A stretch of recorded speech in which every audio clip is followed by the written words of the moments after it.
में जो भी काम दर्द देगा रे, वो आपको एक दिन जिंदगी में बड़ी कामयाबी भी देगा। ये डिसिप्लिन का पार्ट है। देखिए, कोई भी एक दिन में डॉक्टर नहीं बनता, कोई भी एक दिन में क्रिमिनल नहीं बनता, कोई भी एक दिन में इंजीनियर नहीं बनता, कोई भी एक दिन में लीडर नहीं बनता, एक दिन में तो कोई कुछ भी नहीं बनता। ये तो कई दिनों की प्रक्रिया होती है, तब जाके रिजल्ट आता है। हर रोज आप कुछ बन रहे हैं, हर रोज आप कुछ बन रहे हैं, हर रोज आप कुछ बन रहे हैं, हर रोज आप कुछ बन रहे हैं, और एक दिन वर्षों के बाद उसका रिजल्ट निकल के आएगा कि आप ये बन गए। वर्षों के बाद रिजल्ट निकल के आएगा, आप ये बन गए। एक दिन में कोई नालायक भी नहीं बनता, और एक दिन में कोई लायक भी नहीं बनता, एक दिन में कोई खराब भी नहीं बनता, और एक दिन में कोई अच्छा भी नहीं बन जाता, एक दिन में कुछ भी नहीं होता साहब। लेकिन ये कई दिनों की प्रक्रिया जब एड ऑन होती रहती है, जुड़ते जाती है, जुड़ते जाती है, जुड़ते जाती है, जुड़ते जाती है, तो एक दिन फाइनल रिजल्ट निकल के आता है। किसी को भी दुनिया में अपने पास बुलाना है, किसी को भी लुई विट्टन का जूता पहनने की जरूरत नहीं है, बर्बरी की शर्ट पहनने की जरूरत नहीं है, इन सब की जरूरत ही नहीं है। फिर जरूरत किसकी है? उस आदमी का इंटरेस्ट पता करो, उसकी जरूरत, उसकी necessity. There are no permanent friends, no permanent enemies, only permanent interest. जिसका भी इंटरेस्ट तुम फुलफिल करोगे वो तुम्हारे पीछे खड़ा होगा। और तब 1920 में गांधी जी ने इस फार्मूले को लगाया, personal interest from national platform. Punjab में कौन सा मूवमेंट चलेगा? अकाली मूवमेंट चलेगा, पंजाबी अपने मुद्दे पे लड़ेगा, लेकिन प्लेटफॉर्म क्या होगा? नेशनल।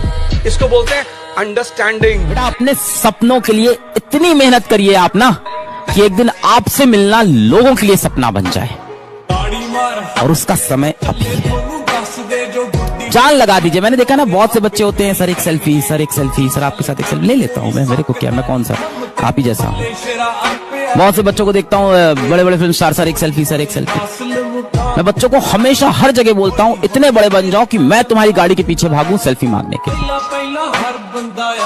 अपने सपनों के लिए इतनी जान लगा दीजिए बेटा कि आपसे मिलना लोगों का सपना बन जाए, और ये हो सकता। दुनिया में बड़े से बड़े टैलेंट किसी काम को शुरू करते हैं, लेकिन उसको पूरा करने का काम धरती पे परिश्रम ही कर सकता है, मेहनत ही कर सकती है। इसलिए आज आपको और हमें ये निर्णय लेना है कि आज के बाद मेहनत ऐसी करूंगा कि मेहनत शर्मा जाए। मेहनत शर्मा जानी चाहिए कि जब जब दुनिया में मेहनत का प्रारूप किसी मॉडल में डल जाता है तो ऊर्जा कई गुना हो जाती है आपकी। जिस दिन मेहनत केंद्रित होके, सेंट्रलाइज होके, फोकस्ड होके लग जाएगी, उस दिन आपके बिजनेस में कई गुना गति आएगी। लोग प्रॉब्लम आती है चिल्लाने लगते हैं, लोग प्रॉब्लम आती है रोने लगते हैं, लोग प्रॉब्लम आती है भगवान को दोष देने लगते हैं, नाराज हो जाते हैं। अब ना आएंगे जी, सुनते ही नहीं हो मेरी। हाँ, अभी मैं इधर आया था, ये किया वो किया, कुछ हो। अरे प्रॉब्लम अगर आपके जीवन में आ रही है, यानी आप भगवान की नजर में है। जो इंसान भगवान की नजर में, तभी प्रॉब्लम आते हैं, तो प्रॉब्लम ही नहीं आ सकती। अगर हम ना प्रॉब्लम ही नहीं है कि साहब मुझे आपको मान लीजिए इससे मारना है, किसी को मारना है सपोज, तो जिसको भी मारना होगा उसको देखना होगा कि नहीं? जिसको मारना होगा उसको देखना होगा, देखना होगा ना। अगर मैं उसको देखूं ना तो क्या मार सकता हूं? अगर भगवान मेरे पास प्रॉब्लम भेज रहा है, यानी मुझे देख तो रहा होगा, राइडा देखना तो पड़ेगा ना साहब, ऐसे कैसे दे दोगे? दुनिया में धरती पे सबसे बुरा भी हो गया हो, घबराना नहीं। अगले एक सेकंड में अपना जीवन का दृष्टिकोण बदल ले, पूरा जीवन नया बदल जाएगा। अतीत को मत रो, अतीत को तो बोल बोल के आनंद ले। गरीब आदमी के लिए प्रॉब्लम एक झंझट है। प्रॉब्लम एक ऐसी चीज है जिसमें उसको लगता है कि मेरा वक्त खराब है, भगवान मुझसे नाराज है, कुछ भी मेरे साथ बढ़िया नहीं चल रहा। वो जाएगा डिप्रेशन में, फ्रस्ट्रेशन में, उसका मन नहीं लगेगा, वो काम नहीं करेगा, सोता रहेगा, कहेगा कुछ भी बढ़िया नहीं हो रहा है, ऐसे चलेगा उसका रेट। यानी प्रॉब्लम को वो कैसे डिफाइन कर रहा है कि प्रॉब्लम एक झंझट है। अमीर आदमी प्रॉब्लम को एक मौके की तरह देखता है कि अगर मेरी जिंदगी में कोई प्रॉब्लम आई है, यानी खुदा चाहता है कि मेरी औकात बढ़ जाए, राइट? वो चाहता है कि मैं कुछ नया सीखूं। जिंदगी में जिसको मिलता है ना, उसको कभी कदर नहीं होती। इसलिए ध्यान रखना, अपने बच्चों को साम्राज्य छोड़ के जाने के चक्कर में मत रहना। बत्ती लगा देंगे, उनको जिंदगी में खड़ा करना। मेरे बच्चे मर्सिडीज से जा सकते हैं स्कूल, अगर टैक्सी में लटक के जाओ, तुम्हारा बाप लटक के गया, मर्सिडीज में जाए। पापा पापा पापा, पता है मुझे, पता है साला बापू तू बहुत खतरनाक है। मर्सिडीज से जा सकते हैं, टैक्सी में लटका के भेजता हूँ चेतन जी, टैक्सी में जाओ, तुम्हारा बाप पैदल गया है, जाओ टैक्सी में लटक के। और ये मर्सिडीज कैसे आती है? तुम्हें चुनना होगा, तुम्हें अपनी जिंदगी का चुनाव खुद को करना होगा। लड़के गरीब अमीर खूबसूरत बदसूरत नहीं होते हैं। लड़के में बस दो ही चीज होती है, कामयाब है या बेरोजगार है।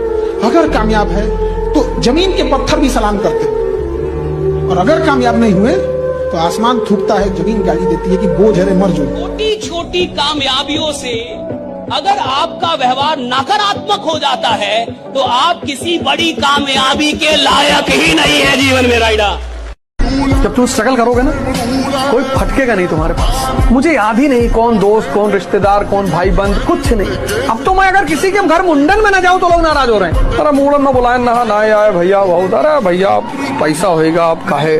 मुंडन में लोग बुला रहे हैं। जब आपको सबसे ज्यादा जरूरत होती है, जब आप लड़ाई कर रहे होते हो, जब आपको उत्साह की जरूरत है, किसी के साथ की जरूरत है, किसी के समर्थन की जरूरत है, उस वक्त आपको उपेक्षा मिलेगी। आपके सुख में सब भागीदार है, दुख में कोई नहीं। ये एम्बिशन का दूसरा भाई है, ये बात आपको दिल में बैठानी होगी। अपने जीवन में जो तुम्हें नेगेटिव मिलता है, जो धरती पे आपको जितनी बातें नेगेटिव मिलती है, उन सब बातों को अपनी जिंदगी पे, दिल पे लगाने की जरूरत नहीं है।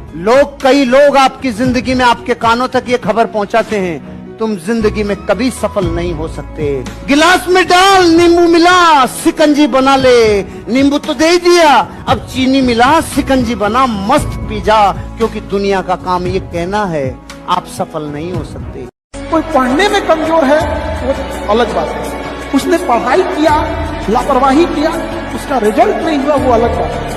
उसको मौका ही ना दिया जाए, युद्ध मैदान से उसे धिक्कार दिया जाए। जैसे कर्ण को बाहर कर दिया गया था, लेकिन उस समय भी दुर्योधन था जिसे अंगराज का राजा घोषित करके बचा लिया था वहां पर। इस दुनिया में जिसको भी कामयाबी मिली है वो कंफर्ट जोन से बाहर आया, उसके बिना मिली नहीं। आपको बाहर निकलना पड़ेगा, सोच बड़ी करनी होगी, कंफर्ट जोन से बाहर आना होगा।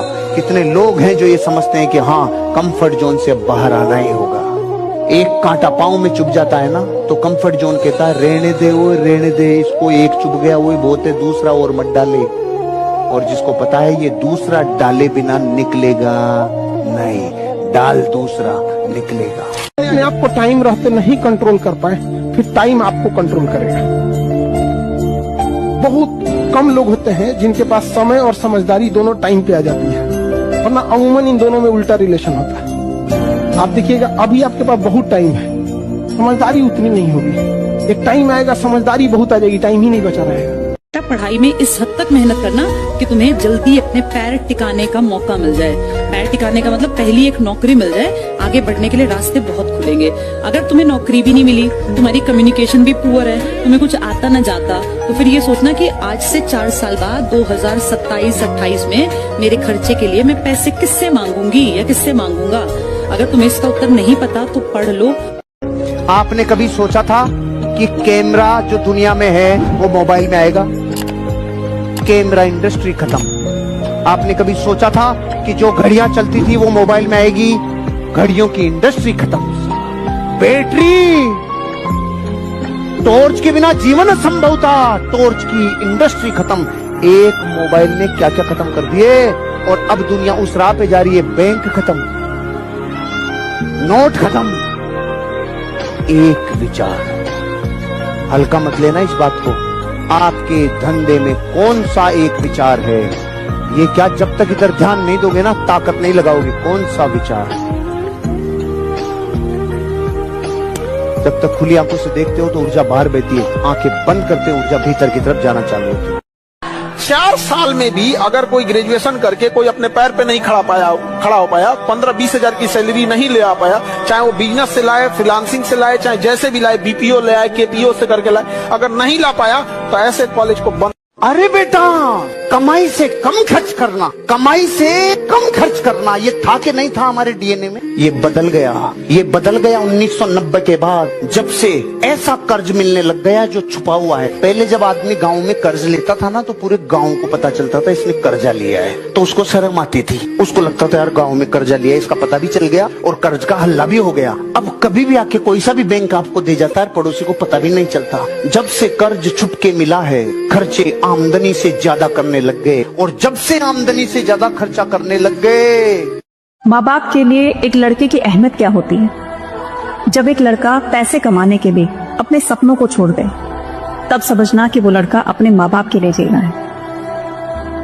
जब वो खुद की जरूरतों को मारकर अपने घर वालों की जरूरतों को पूरा करे, तब समझना कि लड़का जिम्मेदार हो चुका है। जब वो किसी से कोई शिकायत ना करे, तब समझ जाना कि वो अपने आप से लड़ रहा है। जब वो कहे कि मैं ठीक हूं, इसका मतलब अपनी सारी भावनाओं को वो मार चुका है और सबको खुशी देने का प्रयास कर रहा है। ये अहमियत होती है एक लड़के की माँ बाप की नजरों में, है ना। पहला काम तो ये करो, सबसे पहला, अगर बड़े गोल बनाए हुए हो और बड़ी चीजें अचीव करना चाहते हो, तो सबसे पहला काम जहां से तुम शुरुआत करो वो ये है कि अपनी जिंदगी में कुछ तो शुरू करो जो तुम्हारे मन को स्ट्रांग करे, क्योंकि तुम सारा काम मन से करोगे। इसलिए सबसे पहला काम ये करना है, डायरी में तुम लिख लो, सबसे पहला काम जीवन में ये करना है कि अपने मन को और शरीर को पावरफुल बनाना है। कैसे? किसी एक को ज्वाइन कर लो, सदगुरु को, पंडित रविशंकर को, दिव्य ज्योति जागृत संस्थान को, बड़े सारे योगिक सेंटर्स हैं जो योगिक क्रिया, ध्यान क्रिया करा रहे हैं, कर लो। कोई तो ऐसी जगह हो, कोई तो ऐसा इंसान हो जहां आपको पर्दे की जरूरत ना हो, आप खुल के अपने मन की बात हर बात कह सकें। इंसान को इंसान बने रहने के लिए कम से कम 2-3 ऐसे रिश्ते चाहिए होते हैं जहां वो पूरी तरह से सहज होकर रह सके, जहां उसको पर्दा न लगाना। बस मैं बार बार यही बोलता हूं कि मेरे बच्चों, कभी आप हार नहीं मानना। मेरा जेई का एग्जाम नहीं निकला, मेरा नीट का एग्जाम नहीं निकला, मैं बार बार ये बताता हूं। यहां अगर किसी को नहीं पता तो मैं बता दूं, मैंने सिर्फ 12th पास किया है आज तक लाइफ में, उसके बाद कुछ नहीं किया है। 3 शक्तियां होती हैं। पहली शक्ति नॉलेज, और ये बात किसको समझ में आई? डॉक्टर अंबेडकर को। आज उनकी पूजा होती है सिर्फ एक वजह से, क्योंकि नॉलेज जो शक्ति है उसको उन्होंने अडॉप्ट कर लिया। संविधान सभा में सिर्फ एक आदमी ऐसा था जो उनसे बहस करता था, उसका नाम था मिस्टर बीबी राव। इतनी नॉलेज थी डॉक्टर BR अम्बेडकर को। और लंदन की लाइब्रेरी में जब पढ़ते थे तो पैसा तो था नहीं, तो एक पैटीज रखते थे जेब में। जब लंच के टाइम सारे लोग बाहर चले जाते थे तो वो ऐसे टेबल पर सर रख के और पैटीज खा के पानी पी लेते थे। एक दिन बारकर ने डॉक्टर अंबेडकर को लाइब्रेरी में खाना खाते हुए पकड़ लिया, रेस्टिकेट कर दिया, और तब डॉक्टर अंबेडकर ने रीजन बताया। रोए नहीं, हाँ सर फाइनेंशियल प्रॉब्लम है सर, ये नहीं कहा मैं गरीब हूं। तुम बार बार कहते हो गरीब है, गरीब है, गरीब है, हो जाओगे, तुम्हारा सॉफ्टवेयर में अंदर चला जाएगा, वो तुमको गरीब बना देगा।